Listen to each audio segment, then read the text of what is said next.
Saudi Arabia भी यही करना चाहता था। अब मैं आपको आगे बताऊंगा कि अब हुआ क्या है। देखिए, सऊदी अरबिया, अगर आपको पता हो, 2 से ढाई महीने पहले उनकी सरकार ने पाकिस्तानी सरकार को बुलाकर सामने बिठाकर, अफगानिस्तान ने तो नहीं बोला ना कि मेरे को इतने करोड़ चाहिए, ना मालदीव ने बोला, वो तो इंडिया ने अपनी तरफ से बजट में रख दिया और अनाउंस कर दिया कि भाई हम इतने इतने देंगे।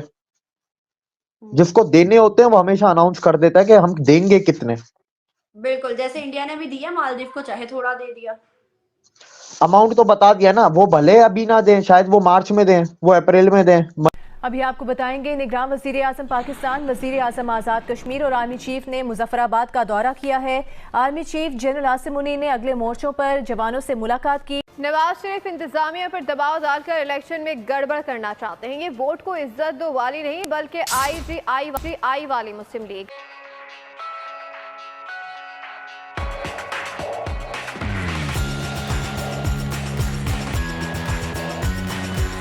उन्हें कहा था कि भाई, आपके पाकिस्तानी लोग लाखों लाखों रुपए का वीजा टिकट करके आते हैं हमारे देश में, गली कूचों में बैठकर बेस बदलकर हमारा ड्रेस पहनकर भीख मांगते हैं।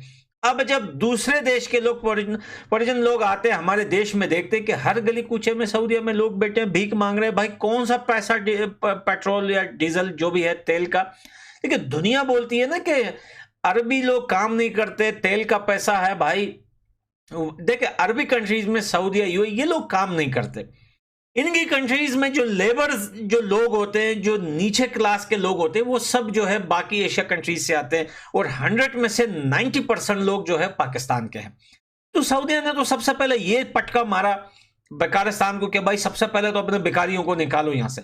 भाई है पाकिस्तानी, लेकिन ड्रेस हमारा पहना हुआ है और गली कूचों में बैठ के भीख मांग रहा है। तो ये तो उनको बता दिया था, न्यूज में भी आया था, आप सबने सुना है। लेकिन अब जो है सऊदी अरबिया ने बोल दिया है कि अब हमें पाकिस्तान से कुछ भी नहीं चाहिए, कोई भी बंदा पाकिस्तानी नहीं चाहिए सऊदी अरबिया में, चाहे वो लेबर हो, चाहे वो आईटी हो, चाहे वो बिजनेसमैन हो, चाहे वो इंपोर्ट एक्सपोर्ट करना चाहता हो, चाहे वो यहां पर कुछ भी करना चाहो, सिवाय हज के आए, हज करे और भागे यहां से। तो अब मसला यहां पर यह हो रहा है कि पाकिस्तान के कुछ पॉलिटिशियन लोग और कुछ पर्ची, बोलते हैं ना, पर्ची प्लेयर है, पर्ची एंकर है, पर्ची जर्नलिस्ट है, तो जो ये पर्ची मीडिया के जो लोग हैं, स्पेशली फिजा खान है, ऐसे और भी बहुत सारी हैं, ये पिज्जा जैसे बर्गर पिज्जा, तो ये लोग कहते हैं कि इसके पीछे जो साजिश है वो हिंदुस्तान की है। अच्छा, बोलते क्या है, अब पाकिस्तानी बोल रहे हैं कि सऊदीया जो है, हिंदुस्तान जो है सऊदीया को पाकिस्तान से लड़वाना चाहता है। यार, तुम्हारी औकात क्या है कि सारी दुनिया तुमसे लड़ रही है? भाई सऊदीया हमसे लड़ रही है, वो हमसे लड़ रहा है, तुम्हारी औकात क्या है भाई?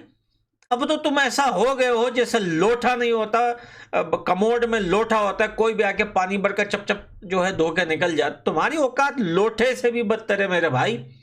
लोटा हो गया है, घंटा हो गया है, कोई भी आके लंबा बिछा के निकल जाता है। तो आपकी औकात क्या है? अब बोलते हैं कि हिंदुस्तान सऊदी अरबिया को ब्रेन वॉश कर रहा है कि वहां से पाकिस्तानियों को निकालो। भाई, ये बात हमने 2 से 3 साल पहले भी कही थी, अब भी बोल रहे हैं, रिपीट करके बोल रहे हैं कि हमारे पड़ोसियों को, पाकिस्तानियों को पूरी दुनिया में किसी देश में जगह नहीं मिलेगी, चाहे वो अरबी कंट्री हो, चाहे वो कोई और कंट्री हो, चाहे वो मुस्लिम हो, नॉन मुस्लिम हो, कुछ भी हो।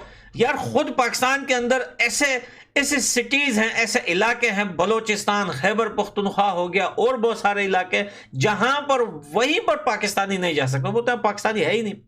मई में दें, जून में दें, पर अमाउंट उतना ही देना पड़ेगा इंडिया को, क्योंकि वो फिर बैलेंस शीट में आएगा ना, दिखेगा कि दिया कि नहीं दिया। इंडिया में तो फिर वो गवर्नमेंट की बैलेंस शीट्स भी आती है ना, वहां पर कोई चीज छुपी हुई थोड़ी ना होती।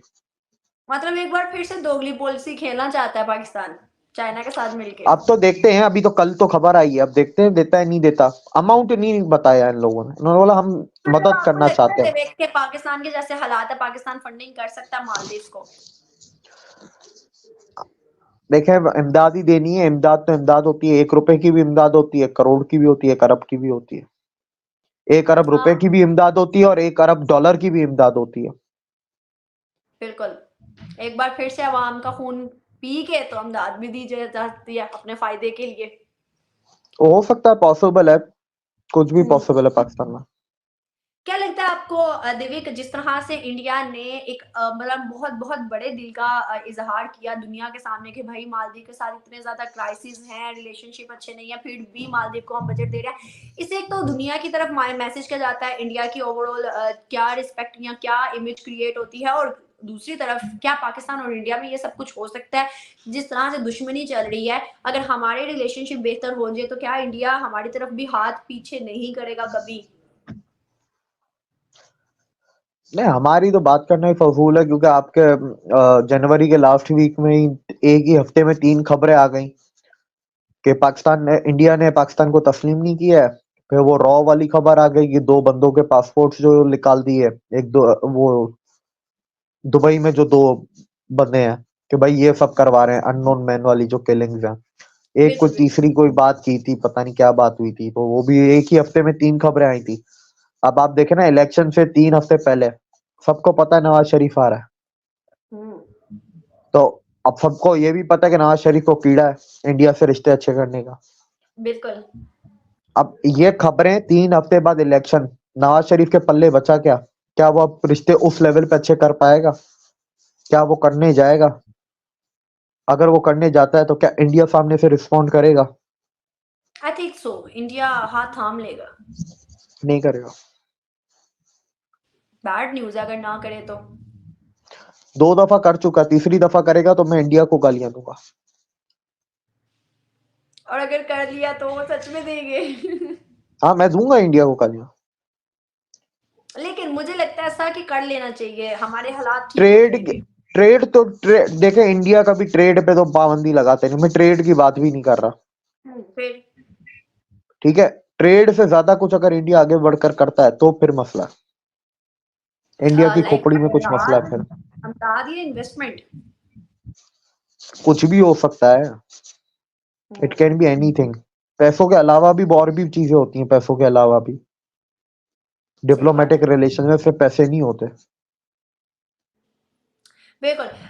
बिल्कुल ऐसे ही है दिव्यक। अभी जो इंडिया की जानिब से खबर आ रही थी लास्ट सिनेरियोज में कि इंडिया के अंदर एक बजट को बड़ा ज़्यादा रिनाउंड किया गया है दुनिया की तरफ, अफगानिस्तान को भी एक हेल्प आउट की गई है और उसके अलावा भी ये मालदीव्स को भी दिया गया है। तो इस सिनेरियोज में आप क्या कहोगे कि इंडिया अपने आसपास के लोगों को किस तरह से बहुत ज़्यादा एक मतलब बहुत ज्यादा एक क्या लफ्ज उसके साथ यूज करूं कि बहुत ज्यादा उसे रिलीफ देता है अपने आसपास के लोगों को, ताकि वो उनके साथ अच्छे से रह सके या वो उनके साथ रह सके? देखें, ये इंडिया ना कोई अभी से कर रहा है। हमें लगता है कि इंडिया आज 5th लार्जेस्ट इकोनॉमी है तो कर रहा है। इंडिया ये 47 से करता आ रहा है। पहली चीज, अमाउंट तब छोटे होते थे, जितने दे सकते थे उतना देते थे। आज अमाउंट बहुत बड़े बड़े हो गए हैं, और ये तो अमाउंट है जो सीधा सीधा कैश के रूप में जाता है। इस कैश के अलावा कितना मदद की जाती है? ये जो अगर फॉर एग्जांपल अफगानिस्तान के लिए अगर कोई अमाउंट अनाउंस हुआ है, तो वो जो वीट की जो जा रही है, दवाइयां जो जा रही हैं एड में, वो एड अलग है, वो इस अमाउंट में नहीं आता। आप बांग्लादेश को उठा लें, उधर भी सिमिलर केस है। आप श्रीलंका उठा लें, उधर भी सिमिलर केस है। तो इंडिया हद से आगे जाके अपने नेबर्स की हेल्प करता है, चाहे वो नेपाल हो, भूटान हो, म्यांमार हो। आप कोविड के दौरान देखेंगे, सबसे ज्यादा कोविड के दौरान अगर एक्सट्रीम लेवल पे अगर जाके किसी की मदद की थी तो वो म्यांमार की थी। नेबर्स में से मदद तो सभी की थी, पर ऐसा ना एक्सट्रीम लेवल, राशन, खाना, चावल, दाल, वैक्सीन, पीपी किट्स, दवाइयां, मतलब कोई एक ऐसी चीज नहीं थी। मतलब बाकी मुल्कों में तो जिस चीज की कमी है इंडिया ने वो मदद की। म्यांमार में उस वक्त खाने की भी कमी हो गई थी, बिल्कुल। तो यहाँ तक के खाना तक हर चीज उधर पहुंचाई गई थी, वो भी एड के तौर पे, ट्रेड नहीं, बेचा नहीं था। तो